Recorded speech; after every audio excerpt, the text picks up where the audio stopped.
What's up, everybody? Welcome back to the channel. You're so weird. I never know how to start these, so me and Dawn are like, what do we say? I don't know.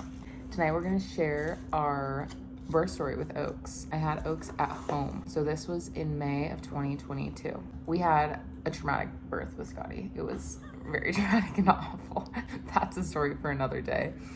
And so basically we just wanted to do it as opposite as you possibly could. She was an emergency C-section. I had always wanted to have a natural birth. Scotty was supposed to be a natural birth. We decided to do it at home. Kind of drastic.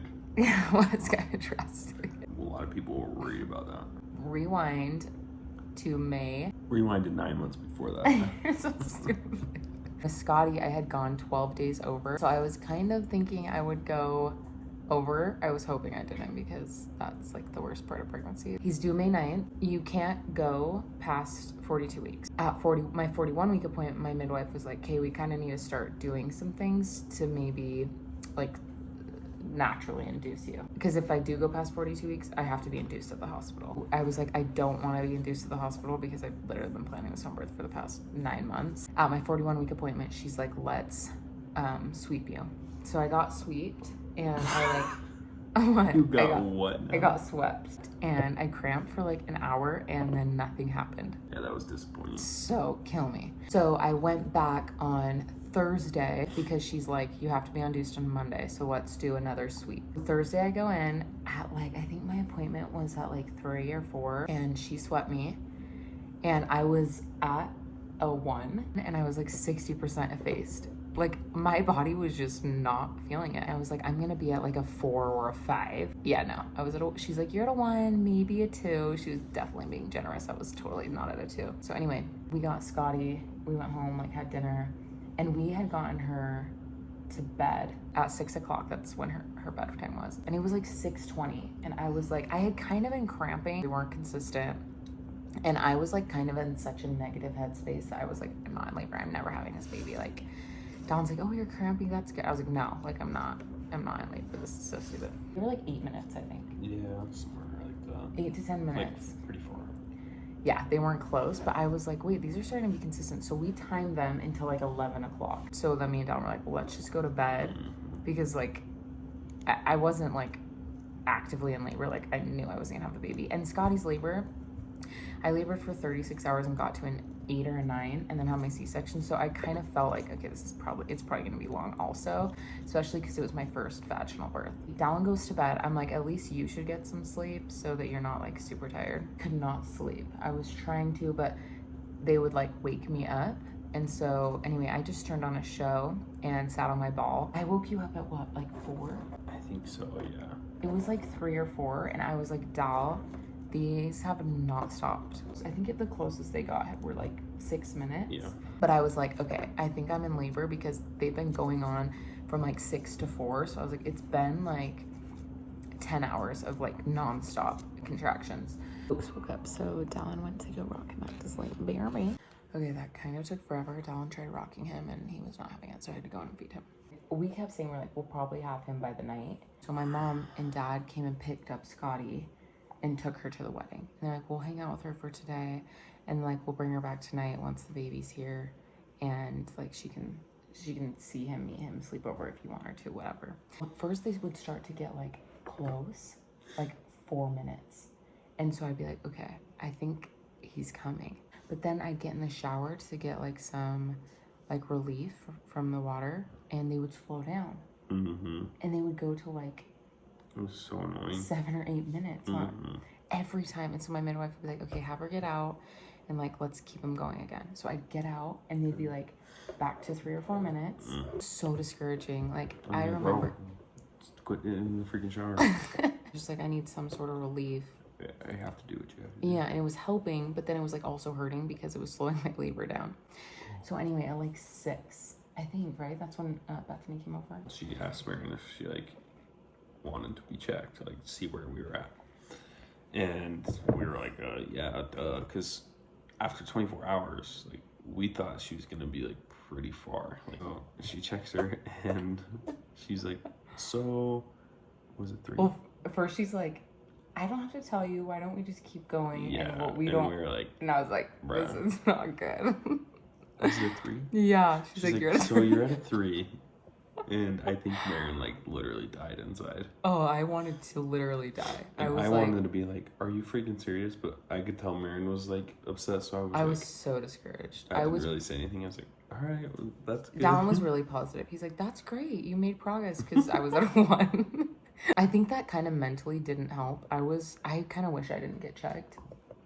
I feel like it would have moved quicker because I got so discouraged. I like started being really negative. I was like, you got in a really, really... Like, I was like, really he's never coming. This is so stupid. It was like, yeah. Only for probably like an hour. Yeah. Hour or 2. The other midwife came, right? Yeah, because they have normally 2 midwives that come to your house. Basically, 1 to deliver and 1 to like assist and help you. Yeah. Kind of like, she kind of acted as a doula basically for me. Yeah. And she did the foot zoning, which they say like can really help break your water. Some women, like, their water breaks during it. Like, yeah. Basically, you got like a foot massage. It literally didn't do anything, which not the lady's fault. Just it wasn't her fault. My babies are just freaking stubborn as crap. So then it was like getting late. Marin was still just having contractions. I was so freaking tired. I was like feeling delusional because this is Friday and I hadn't slept since like Wednesday night, because Thursday night I had stayed up all night because I thought I was gonna have a baby. So we're going into Friday night. So I was like, they really wanted her to get rest because it's like, obviously she needs some energy. The midwives actually went downstairs into our living room and like slept on the couch. And they were like, you sleep, and I was like, kind of made what? like a game plan and like slept on the couch, and they told me to go to sleep. I was like, I can't sleep. My contractions wouldn't stop. I would like start to fall asleep, and then it'd be like 3 minutes, and my contraction would wake me up. So then I'd wake up and be like in intense pain, and then I could fall back asleep. So it was almost like making me more tired because I was like getting these like in and out of sleep instead of just like being awake. So then I finally was just like, I can't sleep. I couldn't sleep. So finally she's like, okay, then let's just move this along and try to do it as quick as possible. So they had me go up and down the stairs. Yeah, a bunch. Like sideways, right? And forwards, both. That's when that helped a lot. That kicked it into gear big time. It was the most intense. Yeah. Like I was being like vocal. I was like, yeah, it was getting really intense. And you probably had a bunch of contractions going up and down the stairs, and the midwives were just like on the couch talking basically. Yeah. And that was when they like realized after you probably did stairs for what, 20 minutes, 30 minutes maybe. It felt like forever. And they were like, okay, let's go upstairs. And I remember Bethany being like, these are good. I like to hear this. Like she could tell that it was like, okay, wait, this is really moving them along. They had me sit on the toilet. Do you remember that? Yeah, you hated that. Oh my gosh. If you are having a baby and they tell you, they say that like it opens everything up and it like really helps sitting on the toilet, like backwards. Like I was sitting on the wall, basically. Yeah, facing the tank. And I was just like, I remember started crying and I was like, do I have to keep doing this? And she's like, it's helping you. Like, that's why you're in pain. But it wasn't even like I was in pain. It was so uncomfortable. Like, as soon as I got off, I felt better. Like, I was like, that's not for me. Hated that. Oh, it was awful. So then you got in the pool. Yeah, so then I got in the pool and that's when it started to get like so intense. Oh, yeah. I was like delusional. That was like an outer body experience. Like, I'm not one of those women that, I feel like there's so many women that are like, wow, home birth, natural birth, it's so amazing that it's just like calm and like, I remember seeing videos of women and their babies coming like, no, that wasn't me. That was not me. No, it was like, it was so intense. Like, I will be straight, it was so hard. It was awful. Like war. No, it was. And it felt like an outer body experience. Like, I literally... What? Out of body, not outer body. Oh, really? Yes. Oh, it felt like an out of body experience. Leave it to Marin to say common phrases wrong. But yeah, it was like I was over and I was like doing everything I could. Like, honestly, I was just like praying like, oh my gosh, like, get this thing out because moving. And at this point, it was like 3 a.m. And I was like in full blown trance. Like I was shaking so bad. Like I couldn't even talk to you. Remember? Like I was like, like. Yeah, I was like looking at them. I was like, I'd look at them and make eye contact. And I'm like, shit, is this shit's okay? And they're like, kind of like, okay, like, breathe. I'm like, they were like, it's great normal advice. though in transition to like get the shakes it's like, and stuff. what can you do? You just And gotta push through it. but I remember like they had all these towels because I was in the warm water and like I had a towel on my back, I had a towel on my head. Yeah. So Dom has a picture of me, I'm like hunched over, like covered in white towels. Yeah, Because I like could not warm up, and yeah, it was, and I was just sobbing, and I kept begging to go to the hospital. And so my midwife kept saying like, okay, we're gonna wait 30 minutes, and if you still want to go to the hospital, then we will. Because I think she was like, okay, in like 30 minutes, like she knew at that point, even if I got to the hospital, like, I couldn't get an epidural, so it's like, what's the point?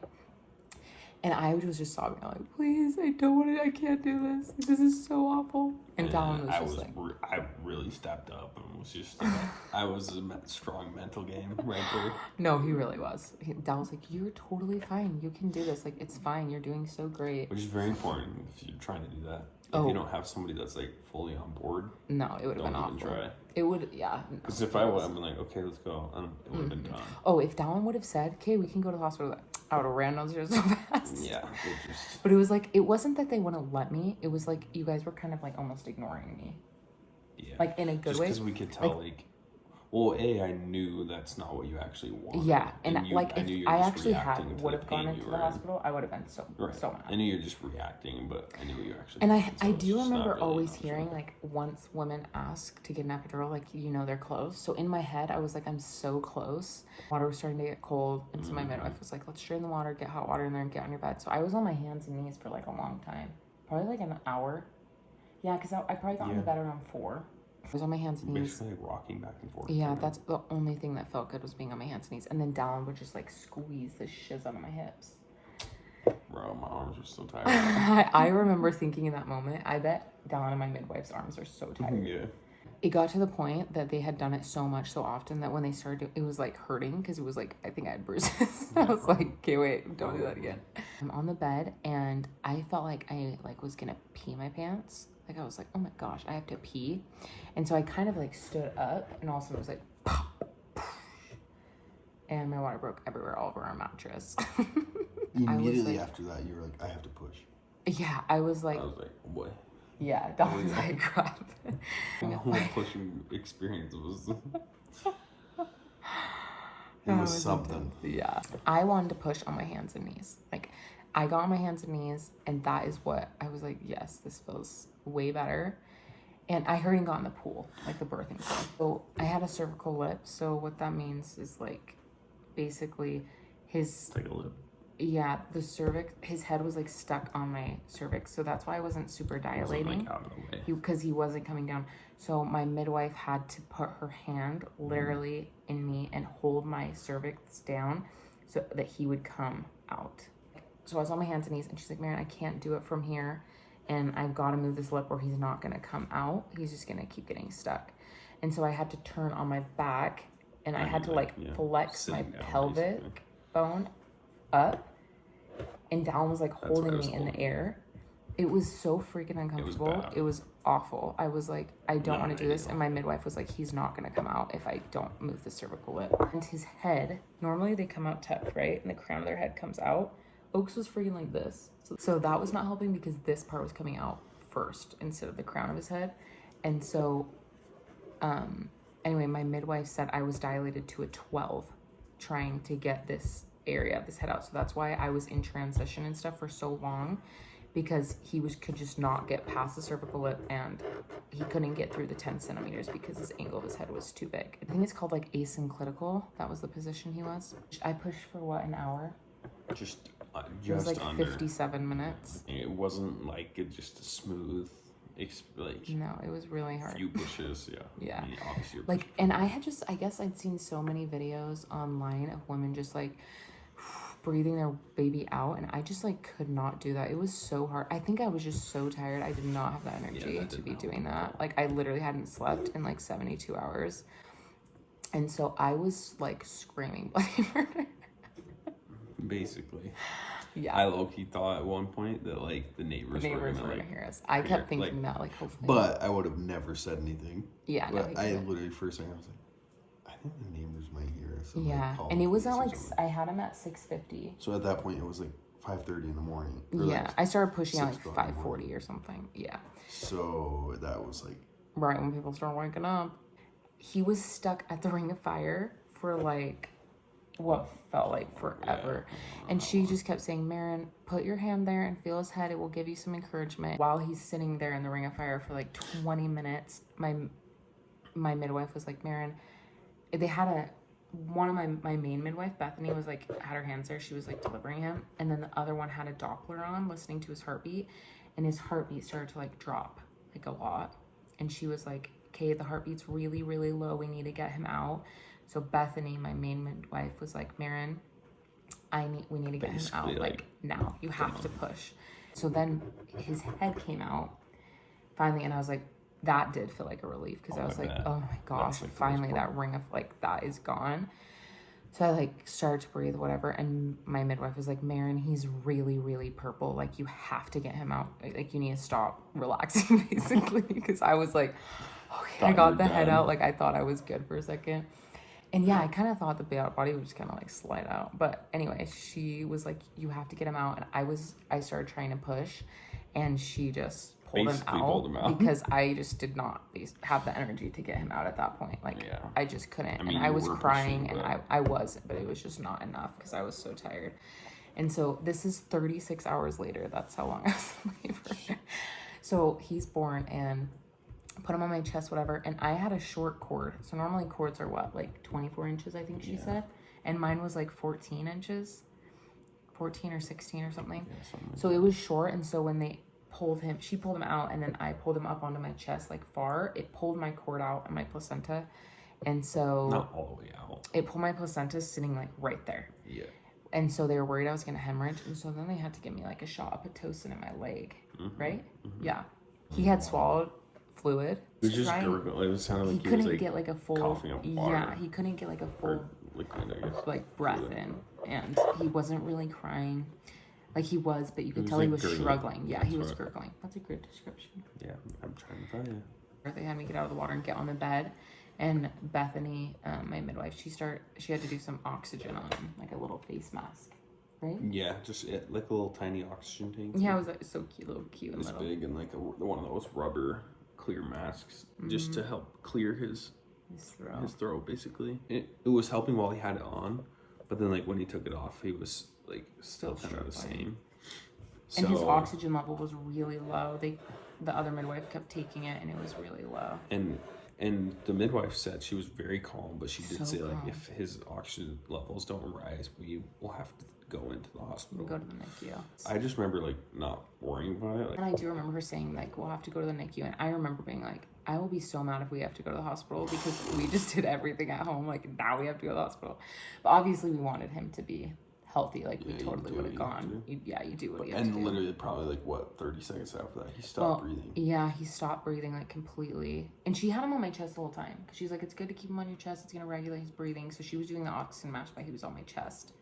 And then he like turned purple and stopped breathing for like 2 seconds. And she heard him, picked him up, and just like, and he like coughed everything up, and then he was totally fine. She checked his oxygen level. She's like, okay, wow, they look great. He's good. I just remember even when that happened, I just wasn't. She was so nervous calm. or scared. She was like, he stopped breathing, and she was just like, okay, Did Oaks, we ever come on. write her a review? We should write her a really good Google review. Yeah, I love her. She was great. We weighed him. He was 8'9", so he was a big baby. The other midwife was like, Marin, your placenta is like sitting here. Like, you could see it. Basically just sitting there. She's like, just cough a couple times. And I was like, and she's like, it needs to be like a real cough. Yeah, because I was all, I didn't even like I felt it, but it didn't hurt or anything. Yeah, I mean, after pushing out a 9-pound baby, this little thing doesn't really matter. And then he cut his cord. Don got to cut his cord. You cut Scotty's too. Yeah, I cut Scotty's. Yeah. It was so funny because I was like, I need to go to the bathroom. And I was like pale as could be. Like, I was so tired. I hadn't eaten. Like, my midwife was like, and my blood pressure was super low. So my midwife was like, no, don't move. And I was like, oh, I'm an independent girly. I'm good. I can go to the bathroom. Yeah. I got up, passed out. Yeah, well, because the other midwife was took Oaks to do like she was weighing him and stuff. Right? Yeah, so this was probably like an hour after I had him. So you stood up to go to She the I did bathroom. skin to skin for a long The time. other midwife went with you, and I just remember sitting there like watching him be weighed and measured, and all I hear is Bethany go, Dallin? And so I ran over there, and Mary's literally like crumpling to the ground in the bathroom. So I like grabbed her and literally dragged her to the bed. And I woke up and I was like, what the? She literally passed out. And Bethany was like, yeah, I told her she shouldn't, but she really wanted to, so. So then after that, she like chastised me. She's like, do not get out of bed for 3 days. And then Mary, like 4 hours later, is walking down the stairs. Her family comes over. I'm like, what are you doing? I don't like to sit for very long. No. And then me and Oaks fell asleep on the bed. And I woke up and like my whole house was clean. They started a load of laundry. Like They made us breakfast. they made us breakfast in bed. And then they were like, okay, bye. And they were like, we'll be back in They 20. cleaned up everything. Yeah, like they literally, they drained the tub, folded it up. Like my house looked brand new. I was like, wow, this is awesome. And then they were like, they came back for a 24-hour check to like check all of our vitals and everything like that. It was But awesome. they left at Really like, cool. It was way nice to be able to just lay in your own bed. and they left at like 10. And then my parents brought Scotty over at like 10:30. Bro, we should have had him DoorDash like Chick-fil-A breakfast or something. Oh, that's what we should do next time. DoorDash like us and the midwife's breakfast. Yeah, that's a good idea. That is a good idea. It was really cute. Scotty came and met him, and she was so sweet. She got in the bed with us and just gave him a million kisses. And then she was like, okay, Yeah, bye, that's guys, cute. and wanted to go with my parents. And then my parents took her back. Because my mom was like, you guys sleep, get some rest. And they kept her for the rest of the day. Overall, it was such a good experience. I will do it a million times over again. No. Just 2 more times, max. And as hard as it was, like, we would still do it, It was worth it. over. Yeah, it was so worth it. I mean, I would just do whatever you want to do, but yeah. Yeah. But you enjoyed the experience, right? Like, Yeah, I thought it was great. I wasn't super on board first, but I was like, if it's what you want to do, but I mean, it's not for everybody, but I thought it was amazing. Yeah, Dallin was on board at first, but then you were on board and you were so awesome during my birth. Like, I tell everyone, like, if it wasn't for Dallin, I would have gone to the hospital after, like, 10 hours. But if you have any questions on a home birth, let us know. Maybe in the future, if we have questions on it, we can do a video answering questions. Thanks for watching. See ya. Bye, guys.